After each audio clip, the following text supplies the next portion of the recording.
28살이 되었을 무렵이었어요. 제 인생은 딱 그 나이에 맞춰 멈춰버린 시계 같았죠. 중견기업이라 부르기에도 어정쩡한 회사에서 누가 봐도 대체 가능한 자리에서 몇 년째 똑같은 일만 반복하고 있었어요. 남들이 말하는 커리어라는 건 저한테 먼 세상 이야기였고요. 가진 거라곤 지방대 졸업장과 보잘것없는 경력뿐이었거든요. 외모요? 그냥 길 가다 마주쳐도 5초 안에 잊힐 만큼 평범했어요. 키는 평균, 체형도 평균, 얼굴도 평균. 어디 하나 특출난 구석이 없었네요. 이런 저한테 연애는 늘 사치처럼 느껴졌어요. 20대 초반에는 순정으로 밀어붙이면 통할 줄 알았는데 현실은 냉혹하더라고요. 마음에 드는 여자에게 고백했다가 오빠는 좋은 사람인데로 시작하는 거절의 레퍼토리를 귀에 못이 박히도록 들었죠. 간신히 연애를 시작해도 얼마 못 가 시들해지거나 상대방이 먼저 등을 돌리기 일쑤였어요. 대부분 저한테 문제가 있다는 것을 직감적으로 알았는데 구체적으로 뭐가 문제인지 알 수 없어 답답했거든요. 특히 소개팅 어플을 시작한 이후로는 자존감이 바닥을 쳤어요. 수많은 프로필 사진을 넘겨보며 와, 이 여자다 싶은 사람에게 메시지를 보내도 답장이 없거나 겨우 매칭이 되어도 대화 몇 마디에 흐지부지 되기 일쑤였죠. 어쩌다 만남까지 이어져도 제 실물을 보고 실망하는 상대방의 눈빛을 읽는 건 고문과도 같았어요. 제가 인스타그램에서 보며 감탄했던 진짜 괜찮다고 생각했던 여자들은 단 한 번도 저한테 기회를 주지 않았거든요. 그들은 마치 다른 차원에 존재하는 사람들 같았고 저는 그저 그들의 세계를 동경만 할 수 있는 초라한 존재 같았어요. 흙수저의 지방대 출신인 저에게 능력이라는 단어는 감히 입에 올리기도 어려운 단어였죠. 지긋지긋한 현실에 찌들어 있던 어느 날 밤, 30 중반의 아는 형과 술을 마셨어요. 형은 저보다 일찍 사업에 뛰어들어 꽤 성공한 케이스였죠. 강남에 오피스텔이 몇 채고 외제차를 여러 대 굴린다는 소문이 파다했거든요. 형 앞에서 신세 한탄을 늘어놓자 형이 씩 웃으며 말하더군요.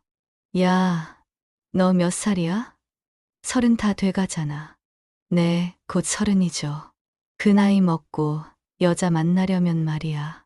외모는 그냥 깔끔하게만 하면 돼. 옷 좀 제대로 입고 머리 좀 만지고. 요즘 여자애들, 특히 내 또래는 뭘 보는지 알아? 형은 술잔을 기울이며 말하더군요. 무조건 능력이야. 돈, 보여지는 거. 능력이라니요. 제가 가진 게 뭐가 있다고. 아니, 내가 진짜 능력이 있든 없든 상관없다고. 있어 보이게 만들면 돼. 형이 말에 귀가 번쩍 뜨였어요. 특히 어플 같은 데선 딱 보고 판단한단 말이야. 내 실제 모습 같은 거 몰라? 프로필 사진이랑 몇 마디 대화로 다 결정돼. 거기서 내가 나 능력 좀 된다는 걸 확실하게 어필해야 한다고. 형은 잔인할 정도로 솔직했어요. 솔직히 내 나이에 지방대에 흙수저? 요즘 여자들한테 씨알도 안 먹혀. 착하고 성실한 거? 그거 초반에나 먹히지. 관계가 깊어지면 결국 현실적인 부분에서 벽에 부딪히게 돼 있어. 내가 지금 가진 걸로는 내가 원하는 수준의 여자 만나기 힘들어. 그럼 어떻게 해야 하냐고 물으니 형은 기가 막힌 제안을 하더군요.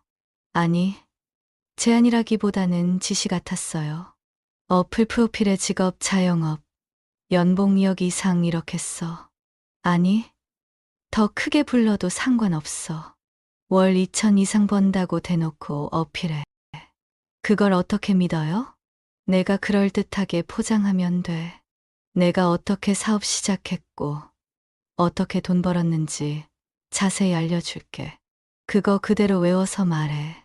사업 아이템, 시장 분석, 거래처 디테일하게 설명하면 진짜처럼 들려. 여자들은 그런 얘기 들으면 눈빛부터 달라진다니까? 와, 이 남자 능력 있네 하고 보게 돼. 그리고 형은 쐐기를 박았죠. 그리고 차는 필수야. 내 나이에 돈 좀 번다는데 경차나 국산 중형차 타면 좀 우습잖아? 최소 외제 중고라도 한 대 뽑아. 보여지는 게 중요해. 내 차를 보는 순간 내 프로필에 적힌 연봉이 사실이라고 믿게 만드는 효과가 있어. 형의 말은 충격적이었지만 동시에 거부할 수 없는 유혹이었어요. 제 오랜 연애 실패가 결국 가진 게 없어서라는 냉정한 현실. 인식과 형이 제시한 방법이 그 현실을 뛰어넘을 수 있는 유일한 길처럼 느껴졌거든요. 도덕적인 양심이 콕콕 찔렀지만 평생 변변치 못한 저로 살면서 느껴왔던 박탈감과 외로움이 그 양심을 덮어버렸죠. 속는 셈 치고 한번 해보자. 어차피 저한테는 이것 말고 다른 방법이 없었네요. 다음 날 저는 형이 소개해준 중고차 매장에 갔어요. 벤츠 C클래스 몇 년 된 모델이었지만 관리가 잘 되어 있어 깔끔했죠. 가격을 듣는 순간 한숨이 나왔지만 할부로 끌어안고 차 키를 받았어요. 운전석에 앉아 핸들에 손을 얹으니 이게 진짜 제 차가 맞나 싶더라고요. 제가 애써 벌어 모은 돈으로 산 게 아니라 가짜 나를 위해 빌려온 가면 같았어요. 멋있다는 생각보다는 이 차를 통해 만나게 될 사람들에게 거짓말을 해야 한다는 부담감이 더 무거웠네요. 새로운 프로필을 만들었죠. 직업은 자영업, 연봉은 2억 이상. 프로필 사진은 차를 배경으로 찍거나 일부러 고급스러운 분위기의 카페에서 찍은 사진들로 채웠어요. 형에게 전수받은 능력 있는 사업가의 대본을 머릿속으로 되뇌며 어플을 다시 시작했죠. 처음에는 기대만큼 반응이 없었어요. 월 2천 이상이라는 허세에도 불구하고 매칭되는 여성들은 예전과 큰 차이가 없었죠. 역시 나 같은 놈은 안 되는 건가 싶어 실망하던 차였네요. 그러던 어느 날 밤 믿을 수 없는 일이 일어났어요. 그녀의 프로필 사진을 보는 순간 숨이 멎는 줄 알았죠. 인스타그램에서 봤다면 한참을 붙들고 보며 와, 진짜 여신이다 감탄했을 그런 외모였어요. 갸름한 얼굴형에 오밀조밀 모인 이목구비, 맑고 깊은 눈매. 살짝 웨이브진 단발머리는 청순하면서도 세련된 느낌을 줬죠. 슬렌더 체형의 키도 커 보여서 제가 평생 꿈꿔왔던 이상형 그 자체였어요.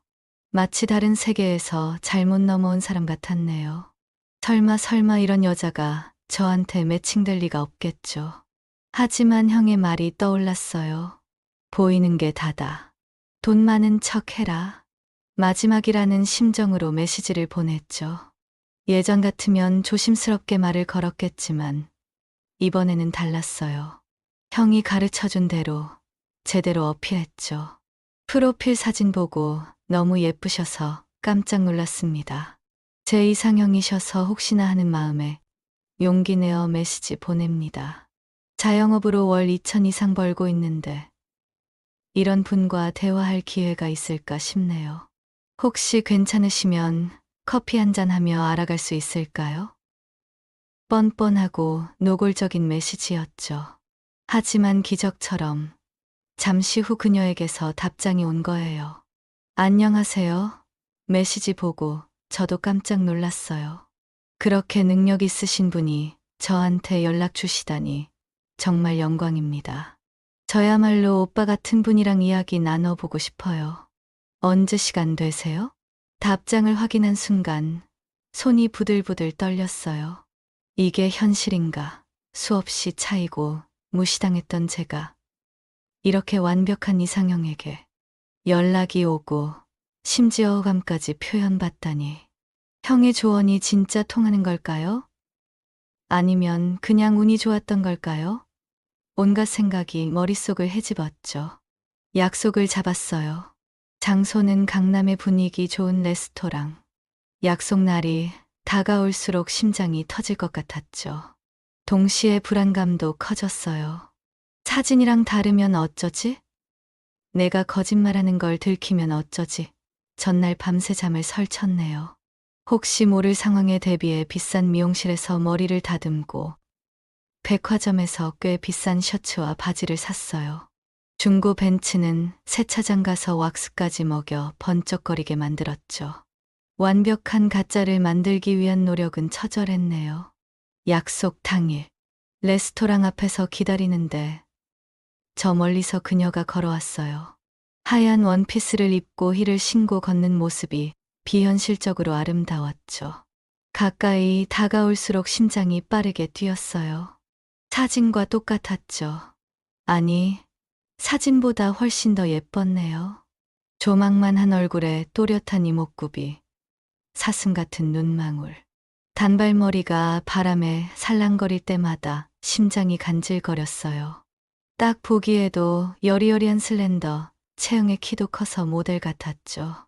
제가 상상만 했던 이상형이 진짜 눈앞에 나타난 거예요. 압도적인 비주얼에 순간 말문이 막혔네요. 어색하게 인사를 나누고 자리에 앉았어요. 떨리는 손으로 메뉴판을 넘겼죠. 그녀는 예상대로 대학병원 간호사였고 27살이었어요. 대화를 시작하자 그녀는 병원 일이 얼마나 힘든지, 3교대 근무에 치여서 생활이 엉망이라는 이야기를 많이 하더라고요. 여자들만 있어서 예민한 분위기도 힘들고 스트레스가 많다고 했죠. 지친 기색이 역력했지만 웃을 때는 눈매가 예쁘게 휘어지며 다시 생기가 돌았어요. 자연스럽게 연애와 결혼 이야기로 넘어갔죠. 그녀는 빨리 결혼해서 안정적인 가정을 꾸리고 아이를 낳아 평범하게 사는 것이 꿈이라고 하더군요. 간호사 일도 좋지만 평생 하기는 힘들 것 같고 미래를 생각하면 막막할 때가 많다고 솔직하게 털어놓았어요. 그리고는 저를 쳐다보며 물었죠. 근데 오빠는 어떻게 그렇게 일찍부터 성공해서 돈을 잘 버세요? 정말 대단하세요. 제가 만났던 남자들이랑은 너무 다르세요. 그 순간 등골에 식은땀이 흘렀어요. 올 것이 왔구나. 침착함을 유지하려 했으며 형에게 들었던 사업 이야기를 풀기 시작했죠. 처음에는 추상적인 단어들로 얼버무리다가 그녀가 진심으로 궁금해하는 눈치여서 좀 더 구체적인 척 이빨을 털었어요. 마치 대본을 읽듯 형이 했던 사업 아이템, 시장 분석, 투자 유치 과정, 위기를 극복했던 이야기들을 지어냈죠. 제 삶과는 아무런 상관없는 이야기였지만 미리 준비한 덕분에 막힘없이 술술 나왔어요.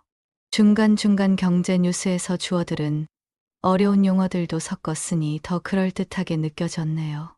제 이야기를 들으면서 그녀의 눈빛이 점점 반짝이는 것을 느꼈어요. 와, 오빠 진짜 멋있으세요. 저는 자기 일에 열정적이고 능력 있는 남자분들 보면 정말 매력 느껴요. 라며 연신 칭찬을 늘어놓더라고요. 그 순간 저는 확신했죠. 형의 말이 맞았어요. 그녀는 제 외모나 배경에 관심 있는 게 아니었네요. 오직 제가 능력 있는 남자라는 사실, 돈을 잘 버는 남자라는 사실에 집중하고 있었어요. 대화 내내 그녀는 저에게 호감을 표현했어요. 적극적으로 질문했고, 제 말에 귀 기울였으며, 사소한 이야기에도 크게 웃어주었죠. 예전에 수없이 경험했던, 제가 필사적으로 상대방의 마음을 얻으려 애썼던 소개팅과는 완전히 다른 분위기였어요. 마치 그녀가 저에게 잘 보이기 위해 노력하는 것처럼 느껴질 정도였죠. 오빠 같은 남자분이 제 이상형이에요 라는 말까지 들으니 이 나이에 이 정도 분위기면 사귈 수도 있겠다는 확신이 들었어요. 예전 같았으면 상상조차 할 수 없는 일이었네요. 식사를 마치고 계산을 할 때 저는 일부러 지갑에서 두툼한 5만 원권 몇 장을 꺼내 보이며 계산했죠. 그녀는 슬쩍 보더니 아무 말 없이 미소 지었어요. 그녀의 미소에서 만족감을 읽은 것 같았네요. 레스토랑을 나와 주차장으로 향하는데 그녀가 제 차를 보더니 살짝 놀란 표정을 지었어요. 무리해서 중고로 뽑은 벤츠 C클래스였죠. 돈 많아도 검소하면 이 정도는 탈 수 있지라고 스스로에게 말하며 차 문을 열어주었어요. 예상대로 그녀는 차를 보고 와, 차 정말 멋있어요. 승차감도 좋네요. 라고 말하더라고요. 제 외모에는 별다른 칭찬이 없었지만 차에는 확실히 반응이 있었네요. 집에 바래다 주겠다는 제 말에 그녀는 고맙다고 했어요. 차 안에서 우리는 훨씬 편안하게 이야기를 나눴죠. 강남역 근처에 도착해서 그녀를 내려주려 하자 형이 해줬던 조언이 떠올랐어요. 처음엔 너무 들이대지 마. 역까지만 데려다 주고 다음 약속 잡으면서 돌려보내. 그래야 내가 매너 있다고 생각하고 상대방을 더 안달나게 만들 수 있어. 저는 그녀를 역 앞에 내려주며 말했죠. 오늘 시간 내주셔서 감사해요. 덕분에 정말 즐거웠습니다. 다음 주에 시간 괜찮으시면 그때 못다한 이야기 마저 할까요? 그녀는 제 예상대로 살짝 아쉬운 표정을 지으며 고개를 끄덕였어요. 네, 저도 오늘 정말 즐거웠어요. 오빠랑 이야기하는 거 재밌었어요. 꼭 연락드릴게요. 차를 몰고 집으로 돌아오는 길, 기분이 엄청 좋았어요. 태어나서 처음으로 제 이상형과 대화했고, 그녀에게 확실한 호감까지 얻었죠. 하지만 동시에 마음 한구석이 불편했어요. 이 모든 것이 거짓으로 쌓아올린 성이라는 생각에 씁쓸했네요. 그녀가 만약 제 진짜 모습을 알게 된다면 얼마나 실망할까요? 죄책감이 밀려왔지만 그녀의 아름다운 얼굴과 저에게 보였던 호감을 떠올리면 그 죄책감은 금세 희석되었어요. 어쨌든 만났잖아요. 이것만으로도 엄청난 발전이죠. 나중에 어떻게 될지는 그때 가서 생각하자고요. 며칠 후 그녀에게서 먼저 연락이 왔어요. 우리는 두 번째 만남을 가졌죠. 이번에는 교회로 드라이브를 가기로 했네요. 서울 근교의 한적한 카페에 들러 커피를 마시고 경치 좋은 길을 따라 천천히 운전했어요. 차 안에서 우리는 좀 더 개인적인 이야기들을 나눴죠.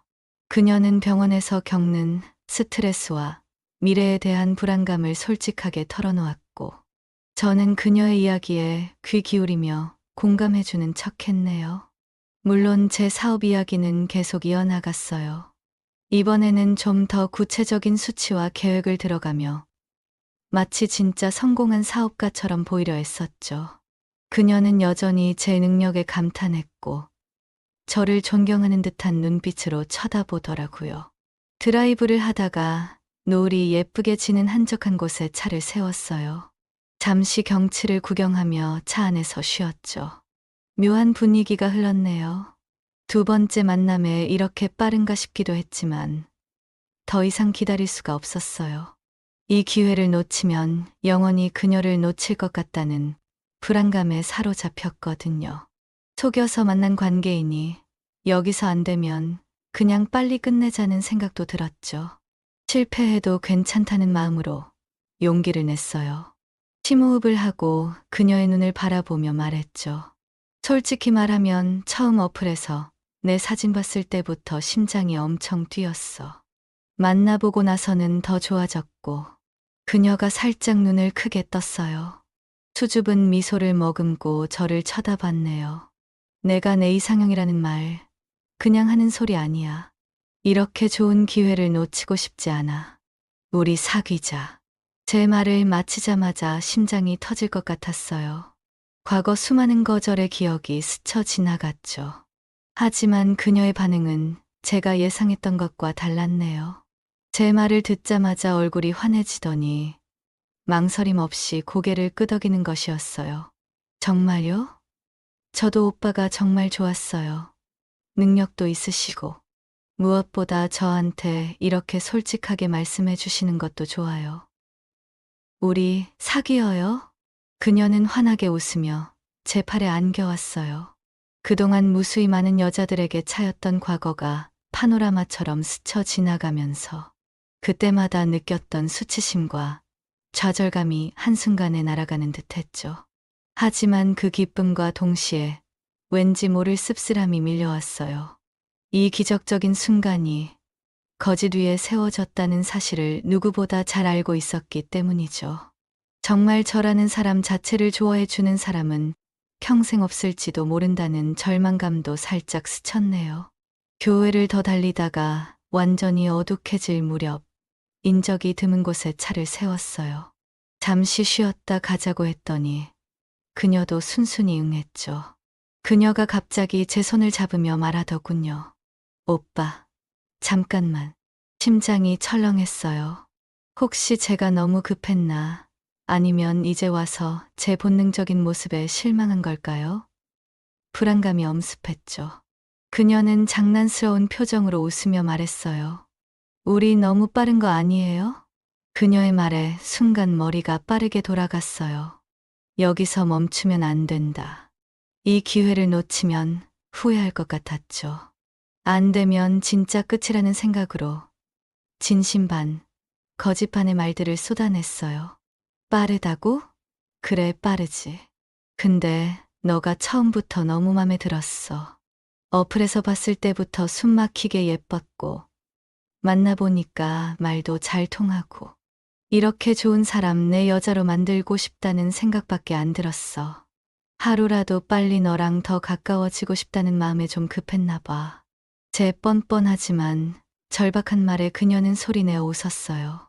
제 어깨에 기대며 오빠 정말 웃긴다 라고 말하더군요. 싫지 않다는 거였죠. 아니, 오히려 제 진심에 감동하거나 귀엽다고 생각하는 눈치였어요. 제가 살면서 여자에게서 그런 반응을 받아본 것도 처음이었네요. 속으로는 엄청 긴장하고 있었는데 그녀는 웃으며 저를 더 끌어안았어요. 성공했다 속으로 환호했죠. 오늘이 마지막일지도 모른다는 생각에 과감하게 나갔는데 그녀는 조금 빼는 것 말고는 결과적으로 저에게 넘어왔네요. 30분 정도 차에서 달콤한 시간을 보내다가 그녀를 집까지 바래다 주기로 했어요. 병원 근처의 원룸에서 자취를 하고 있다고 하더군요. 차를 몰아 그녀의 원룸 앞에 도착했죠. 차를 세우고 잘 가 하며 인사를 건네고 출발하려는데 그녀가 갑자기 제 팔을 잡으며 저를 불러 세우더라고요. 오빠, 잠깐만요. 돌아서서 그녀를 보니 묘한 눈빛으로 저를 보고 있었죠. 어둠 속에서도 그녀의 눈은 반짝였어요. 왜 그래? 그녀가 작게 속삭였죠. 사실 저 내일 휴무예요. 저는 그 말이 무슨 의미인지 곧바로 알아차렸어요. 저랑 더 같이 있고 싶다는 말이었죠. 심장이 다시 뛰기 시작했어요.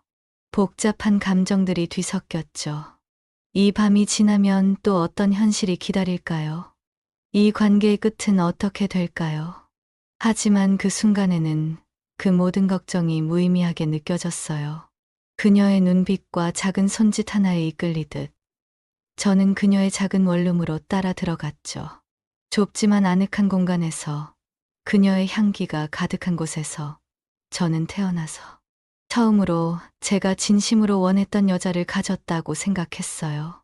거짓으로 시작된 관계였지만 그 달콤함과 짜릿함은 이전의 어떤 경험과도 비교할 수 없었네요. 마치 꿈을 꾸는 것 같았죠. 그녀와는 그렇게 시작된 관계를 이어갔어요. 우리는 공식적인 커플이 되었죠. 물론 제 사업 얘기는 계속해서 지어내야 했고 들킬까봐 늘 조마조마했어요. 하지만 그녀는 제가 능력 있는 남자친구라는 사실 자체에 만족하는 것 같았어요. 가끔 힘든 병원 일을 이야기할 때면 제가 능력이 있다고 생각해서인지 저에게 기대고 싶어 하더라고요. 저는 그녀의 이야기를 들어주고 위로해주며 마치 제가 그녀의 든든한 울타리가 되어주는 것처럼 행동했죠. 죄책감은 점점 무뎌져 갔네요. 어쨌든 그녀가 행복해 보인다면 그걸로 된 거 아닐까요? 스스로를 합리화했어요.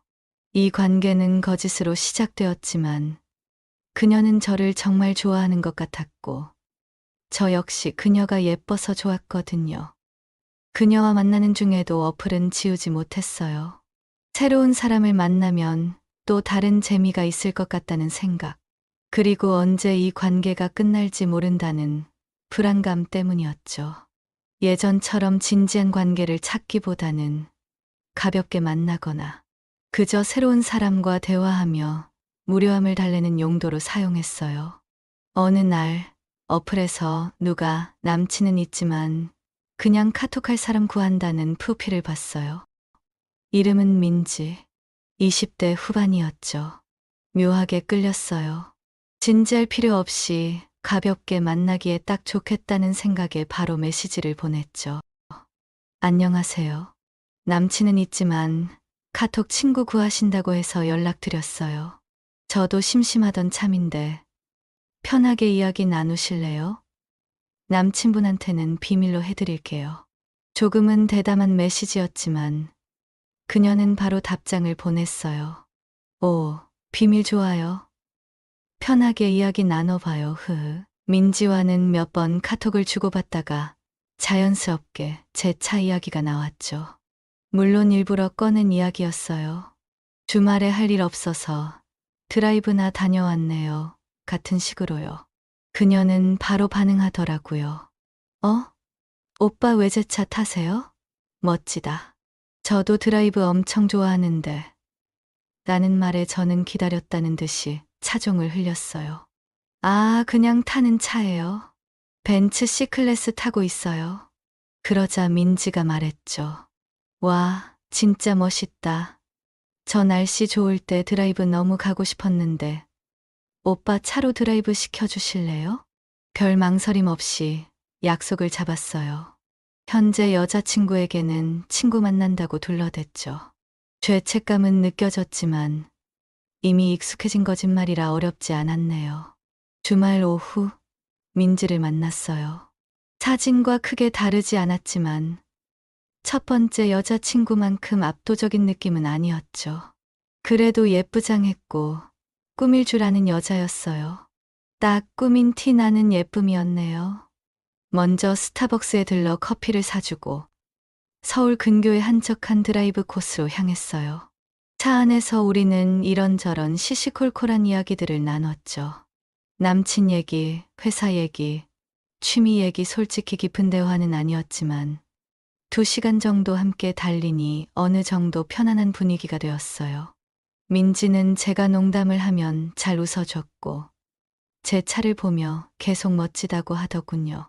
드라이브를 마치고 어디 갈까 물었더니 민지가 조심스럽게 말했어요. 오빠, 저 오피스텔에서 혼자 자취하는데 저희 집 가서 술 한잔 할래요? 딱히 갈 데도 없고. 살짝 당황했죠. 남친이 있다는데 집에 가자는 건 무슨 뜻일까요? 이걸 허락해도 되는 건가? 하지만 호기심과 새로운 경험에 대한 기대감이 더 컸네요. 근데 남친분 오시면 어떡해? 제가 물었죠. 민지는 괜찮다는 듯 어깨를 으쓱했어요. 아, 오빠. 남친 지금 가족 여행 갔어요. 해외로. 일주일 후에 나와요. 집 완전 비어 있어요. 그래서 집이 너무 조용하고 좀 그래요. 오빠 와주면 안 심심할 것 같은데. 그녀의 말에 안심 반, 기대 반으로 그녀의 오피스텔로 향했어요. 오피스텔은 깔끔하고 세련된 분위기였죠. 원룸이었지만 혼자 살기에는 충분히 넓고 예쁘게 꾸며져 있었어요. 맥주와 간단한 안주를 차려놓고 우리는 소파에 앉아 술을 마시며 이야기를 시작했죠. 술 기운이 오르자 민지는 점점 제게 기대며 솔직한 속마음을 털어놓기 시작하더라고요. 오빠 솔직히 남친이랑 오래 만나긴 했는데 이젠 좀 재미가 없어요. 만나도 설레지도 않고. 결혼 이야기도 나오는데 이 사람이랑 결혼하는 게 맞는 건가 싶기도 하고 혼란스러워요. 오빠는 어떻게 생각하세요? 그녀는 남친과의 관계에 대한 불만, 미래에 대한 불안감, 그리고 남자친구에게서 느끼지 못하는 무료함을 쏟아냈어요. 저는 그저 묵묵히 그녀의 이야기를 들어주고 가끔씩 고개를 끄덕이거나 그럴 수도 있지. 힘들겠네 같은 위로의 말을 건넸네요. 사업 이야기는 꺼내지도 않았어요. 그럴 필요가 없었거든요. 그녀는 그저 자신의 이야기를 들어주고 공감해주는 상대가 필요했던 것 같았죠. 특히 남친 몰래 만난 상대에게 속마음을 털어놓는 것 자체가 그녀에게는 짜릿함이었을지도 몰라요. 이야기를 한참 들어주자 민지가 말하더라고요. 오빠랑 이렇게 이야기하니까 너무 좋다. 이렇게 말 잘 통하는 사람 처음 만난 것 같아요. 남친한테는 이런 이야기 절대 못 하거든요. 술 기운과 오피스텔의 아늑한 분위기, 그리고 남친이 없다는 사실이 묘한 해방감을 주었어요. 민지가 갑자기 제게 더 밀착하며 어깨에 기대왔죠. 그녀의 머리카락에서 나는 향긋한 샴푸 냄새가 느껴졌어요. 오빠, 저 오늘 혼자 있기 무서워요. 진짜 너무 적막하고 좀 그래요. 그리고는 눈을 동그랗게 뜨며 저를 올려다보더라고요. 오빠, 오늘 자고 가면 안 돼요? 심장이 다시 뛰었어요. 남친이 해외여행 갔다는 빈집에서 남친과의 관계에 대해 고민하는 여자가 저에게 하룻밤을 제안하다니. 복잡한 생각은 잠시 접어두고 저는 그녀의 제안을 받아들였어요. 그래, 오늘 밤만큼은 현실을 잊고 싶었죠. 어차피 이 관계는 진지한 게 아니었거든요. 그렇게 우리는 그날 밤을 함께 보냈어요. 다음 날 오후까지 그녀의 오피스텔에서 함께 시간을 보냈죠. 아침에 눈을 떴을 때 낯선 천장과 옆자리에 누워있는 그녀의 모습이 어젯밤의 일이 현실이었음을 깨닫게 해주었네요. 달콤했지만 첫 번째 여자친구와 보냈던 밤과는 다른 왠지 모를 씁쓸함이 느껴졌어요.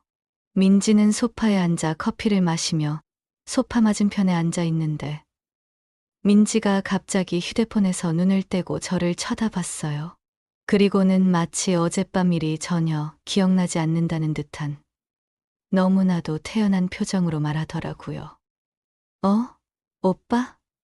아직 안 갔네? 언제 일어났어? 저는 얼어붙었어요. 무슨 일 있었냐니? 어젯밤 우리가 함께 나눴던 대화, 함께 보냈던 시간들이 순식간에 부정당하는 느낌이었죠. 당황스러움, 황당함, 그리고 약간의 씁쓸함이 뒤섞였어요. 혹시 술김에 한 말이었나? 아니면 그냥 원래 이런 스타일인가? 혼란스러웠지만 따져 묻거나 화낼 수 없었죠. 어차피 저도 거짓으로 시작된 관계였고 그녀 역시 남친이 있는 상태에서 저를 만난 것 아닌가. 그저 이 상황이 우스꽝스럽게 느껴졌네요. 저는 애써 태연하게 말했죠. 아, 응. 방금 일어났어. 이제 가려고. 그녀는 아무렇지 않다는 듯 고개를 끄덕였어요. 아, 그래? 잘 가, 연락할게. 그게 끝이었죠. 어젯밤의 일은 마치 없었던 것처럼 우리는 그렇게 헤어졌어요. 어느 날 민지에게 문득 솔직한 이야기를 털어놓고 싶다는 충동이 일었어요. 이제 이 가짜 삶에 지쳐서 누군가에게라도 진짜 제 모습을 보여주고 싶었던 걸까요? 아니면 그냥 내가 이런 초라한 놈이라는 걸 알아도 너는 나를 어떻게 대할까라는 비뚤어진 시험 심리였을지도 몰라요. 카톡으로 민지에게 메시지를 보냈죠. 길게 제가 어떤 사람인지, 프로필은 전부 거짓이었고 차는 할부로 산카푸어 신세, 회사에서는 존재감 없는 평범한 직장인이라는 사실을 담담하게 써내려갔어요. 그리고 마지막에는 물었죠. 이런 나라도 혹시 다시 만나줄 수 있을까? 메시지를 보내고 심장이 두근거렸어요. 후련함과 동시에 엄청난 불안감이 밀려왔죠. 잠시 후 민지에게서 답장이 왔어요. 답장을 열기 전까지 수십 가지 시나리오가 머릿속을 스쳐 지나갔죠. 결과는 잔인했어요. 민지의 답장은 분노로 가득 차 있었죠.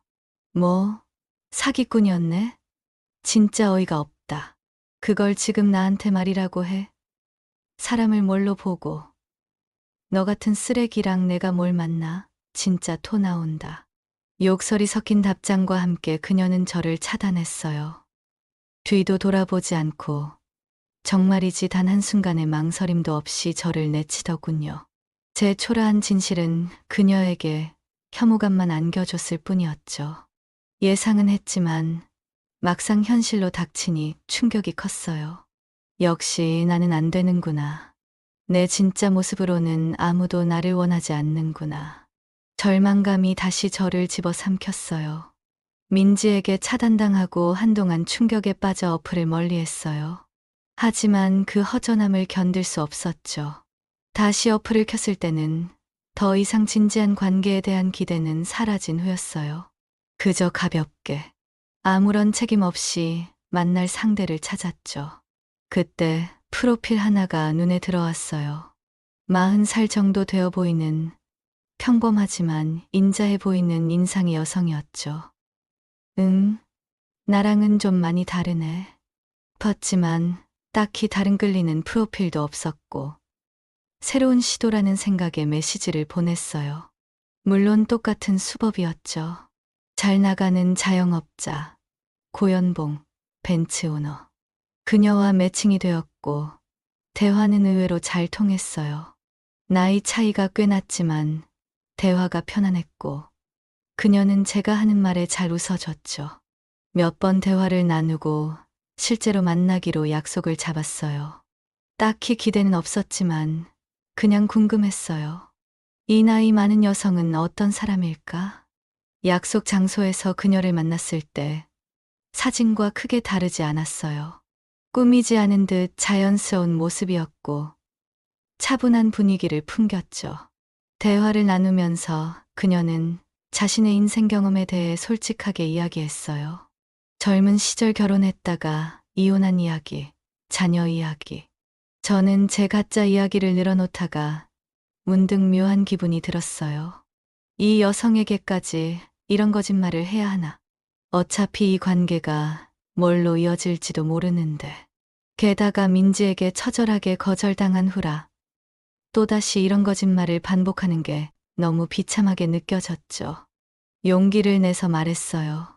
심장이 쿵쾅거렸지만 이젠 더 이상 잃을 것도 없다는 생각이었어요. 저기 사실 드릴 말씀이 있어요. 그녀가 무슨 일이냐는 듯 저를 쳐다봤어요. 제 프로필 사실 다 거짓말이에요. 저 능력 있는 사업가 아니에요. 그냥 평범한 회사원이고 이 차도 무리해서 할부로 산 카푸어 신세예요. 여자 꼬시려고 잘 보이고 싶어서 전부 지어낸 이야기예요. 말을 마치고 그녀의 얼굴을 살폈어요. 어떤 반응을 보일까? 실망하거나 화를 내거나 민지처럼 저를 경멸할까? 그런데 그녀는 잠시 저를 지그시 바라보더니 갑자기 소리내어 웃는 것이었어요. 후앗, 뭐예요? 진짜. 귀여워라. 저는 제 귀를 의심했어요. 귀엽다니? 사기꾼이라고 욕하고 차단할 줄 알았는데? 왜요? 화 안 나세요? 그녀는 웃음을 멈추고 제 손을 잡으며 말했어요. 아니요. 오히려 솔직하게 말해줘서 고마운데요. 그리고 오빠 마음 이해가 안 가는 것도 아니고. 그리고는 자신의 이야기를 들려주기 시작했어요. 그녀는 젊은 시절 자신보다 20살이나 많은 남성과 재혼해서 10수년을 살다가 최근에 이혼했다고 했죠.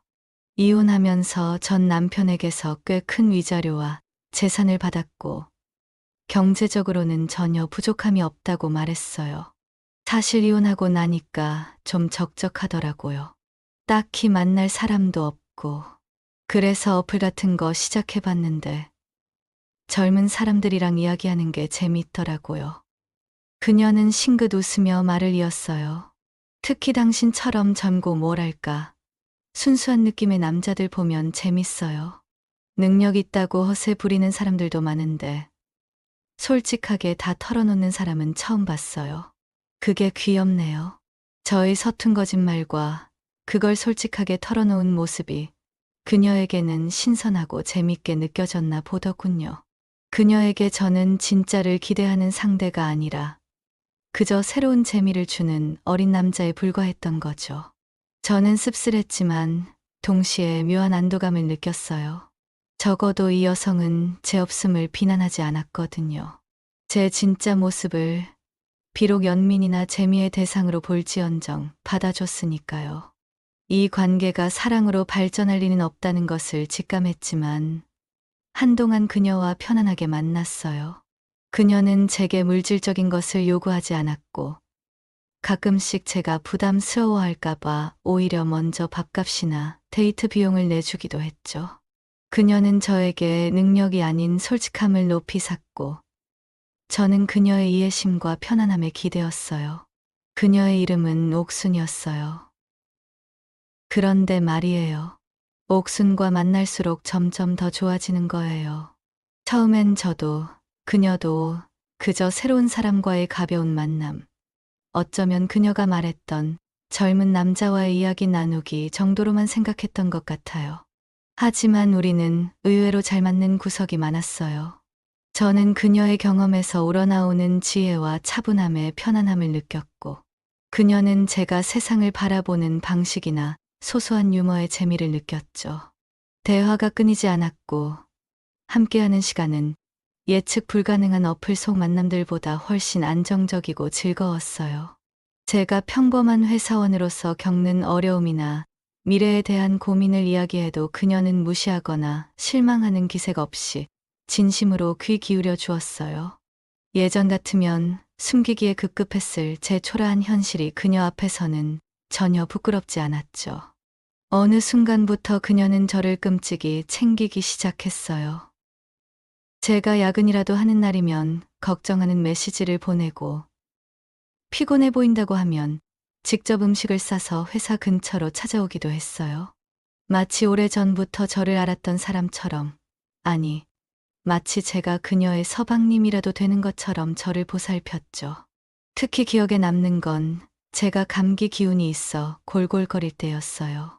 옥수는 걱정스러운 얼굴로 제게 전화를 걸어 상태를 묻더니 다음날 아침 일찍 저희 집 앞에 와서 보약 한 채를 건네는 것이었어요. 요즘 힘들어 보이더니 결국 탈이 났네. 이거 먹고 얼른 기운 차려. 그녀는 제 손에 보약을 쥐어주며 따뜻하게 웃어주었죠. 돈이 많으니 보약을 사주는 게 대수롭지 않을 수도 있지만 그 마음이 너무나 감사했어요. 제가 가짜로 만들어낸 능력 때문에 받은 선물이나 대접과는 완전히 다른 느낌이었죠. 그건 오롯이 저라는 사람의 건강과 안녕을 바라는 순수한 마음에서 나온 것이었으니까요. 그런 옥순의 진심 어린 보살핌과 변함없는 따뜻함 속에서 저는 서서히 무장해제되었어요.